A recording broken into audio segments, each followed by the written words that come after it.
Namaste, everyone. ChristianRLong, Life Enhancement Consultant, giving you a big and beautiful shout out on this Thursday evening at 7 o'clock p.m. Mountain Time, Denver, Colorado. You might not think so because it looks super bright behind me and to the left of me from the outdoors, from the outside, which is actually kind of weird. It's been cloudy all day today, except right now the clouds are starting to break and beautiful light is starting to show through.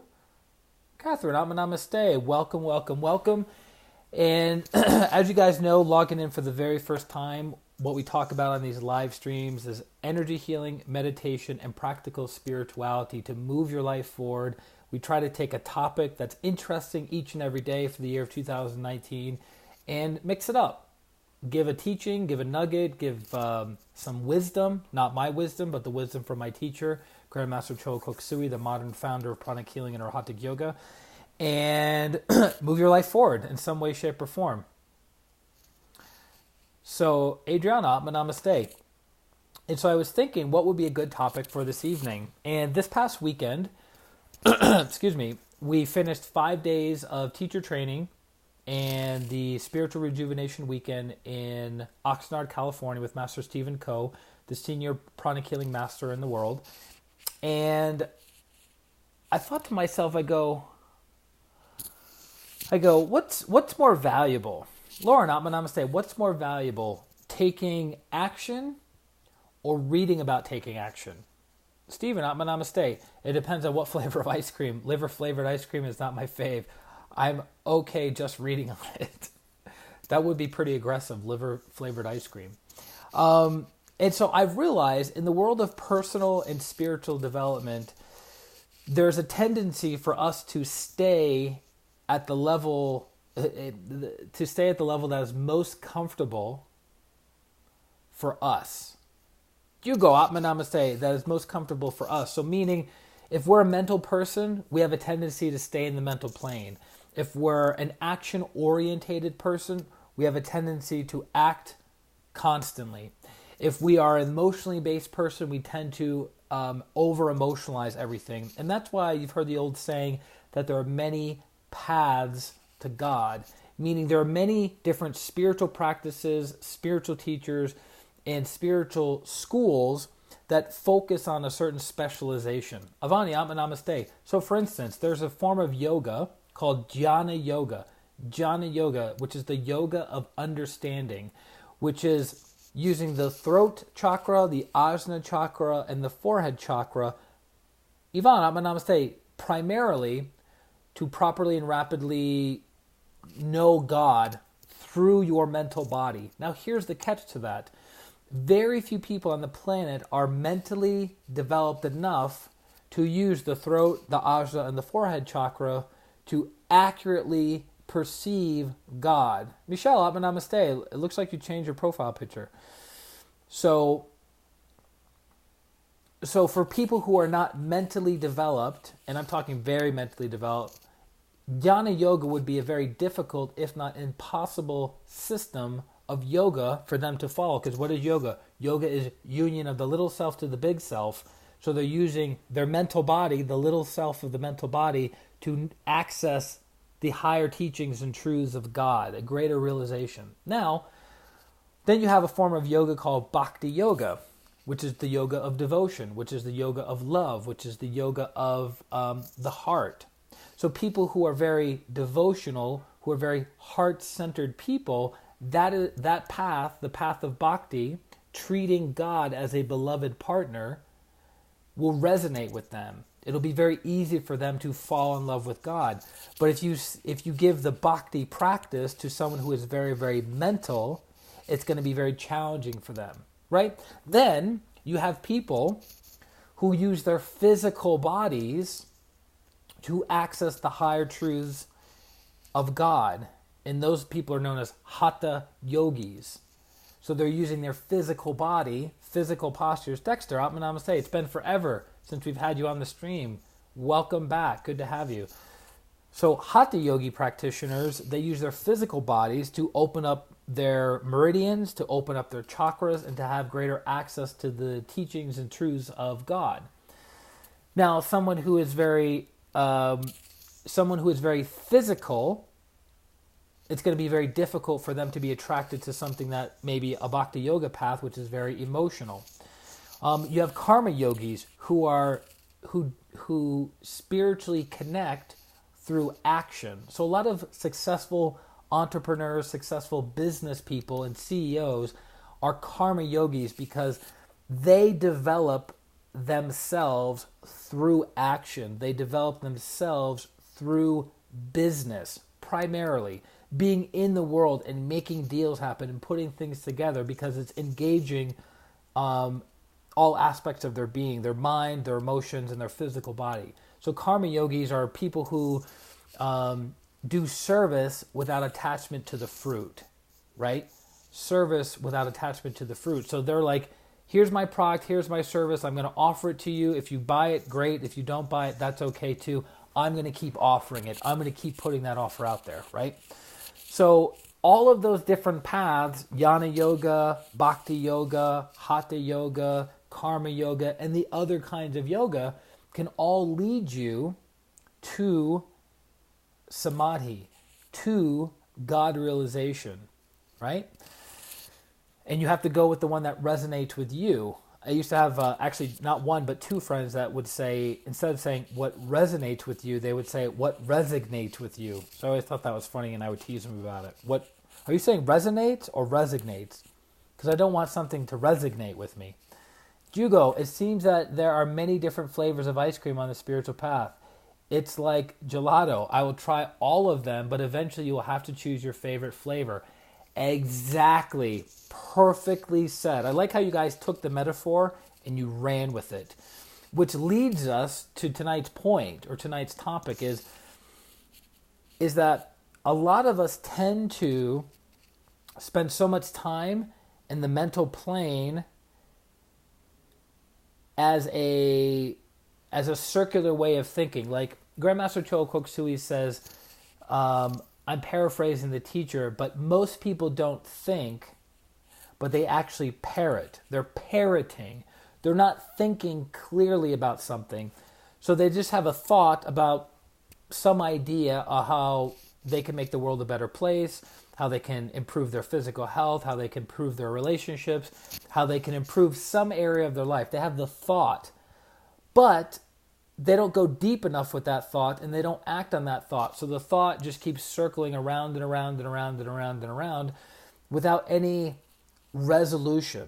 So a friend of ours at the retreat made a statement, and this guy is an embodiment of a karma yogi, right? Action, action, action. And he says, whenever I have a conversation with a friend or conversation with a business associate, I always ask myself the question, what is the result that we're trying to accomplish in this conversation? What is the outcome that we're trying to accomplish in this conversation? Because if you don't have a clear point of what you're going to do with that, nothing gets resolved, nothing moves forward. And I'm probably as guilty as this as anybody, because I remember being in my late teens and early 20s when I was in college, and one of my favorite classes of all time was philosophy. And my professor, she'd been a professor of philosophy for maybe 12 or 15 years at that point, and she says she's never had a student like me before because I asked very good questions that opened up a lot of interesting topics to talk about. But the biggest problem I had in my philosophy class was, where is the action plan? It's great to talk about different schools of thought and different philosophers and different viewpoints, but at the end of the day, what are you going to do with that viewpoint? So, going back to today's, quote, if you will, is we can talk about the flavor of ice cream all day long. We can read about it. We can look at all the studies. What's the best flavor? What's the least favorite flavor? All of these different things, which is great. It's mental knowledge. But at the end of the day, if you want to have the experience of what it tastes like, what it's like to taste ice cream, you have to go to the grocery store or go to an ice cream parlor, make your order, and put the ice cream to your mouth. And that's what I love so much about pranic healing, and our Hatha Yoga is because we have two sides of it. We have the theoretical, which we explain why we think these techniques and practices can improve the quality of your life physically, emotionally, relationship, mentally, financially, even spiritually, right? And then we have the experiential portion, like here's the technique, here's the opportunity to experiment with the technique, and then guess what? You make your own conclusion. You make your own conclusion. But if all you do is have an idea, have a theory about something, and you don't act on it, means nothing.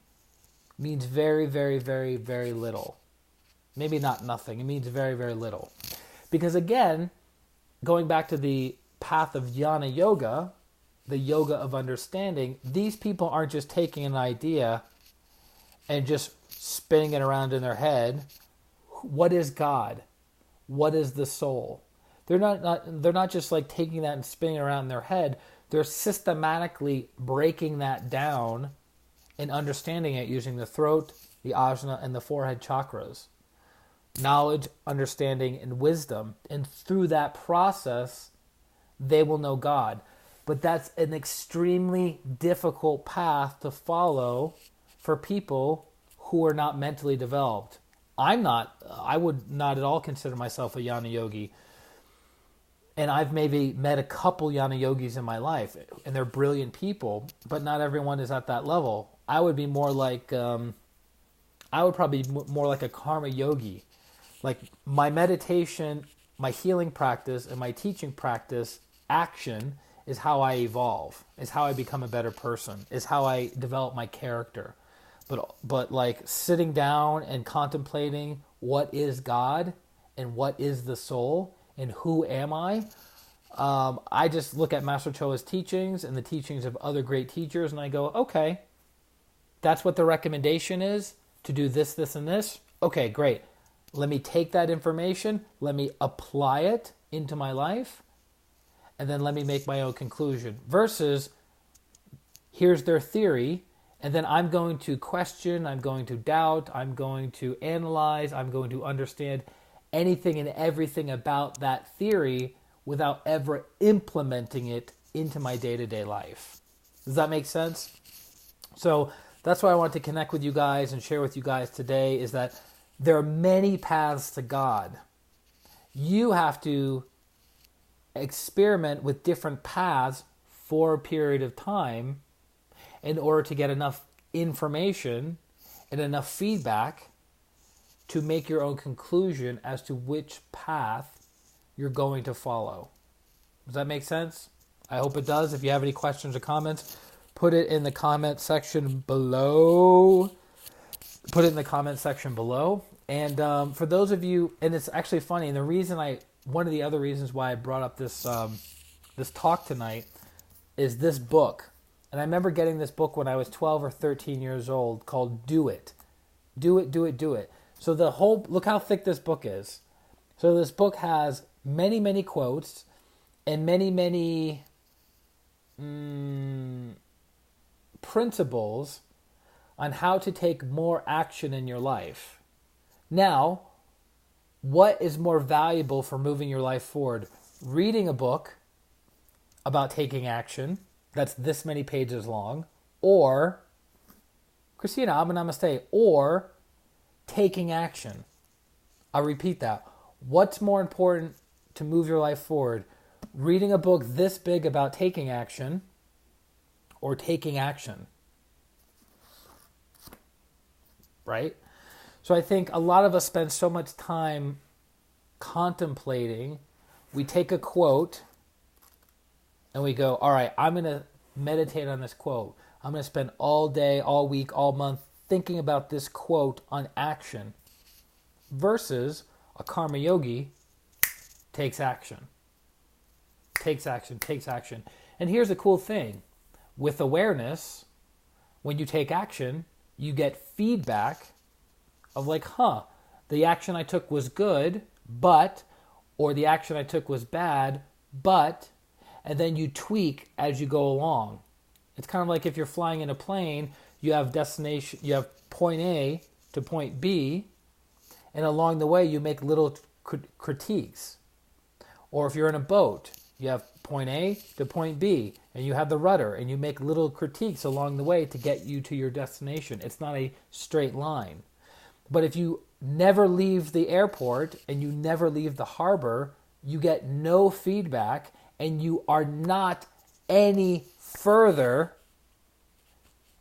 to your destination than before you started the destination. At least if you're going away from your destination, you have feedback to go, hey, I'm going in the exact opposite direction of where I'd like to be. Michelle says, my profile picture is a path through a swamp, but it's beautiful, very green and lush. Many, many paths out there may not be dry or easy to travel, but they could be beautiful to travel. Yeah. So that goes back to the principle of, or the quote that we're familiar with of, it's not just the destination, but it's the journey. Right? So it's like, if your spiritual practice, the practice you're using to get to know God and to have a more realized self is causing you pain, sorrow, suffering, and misery, then maybe that's not the right path for you.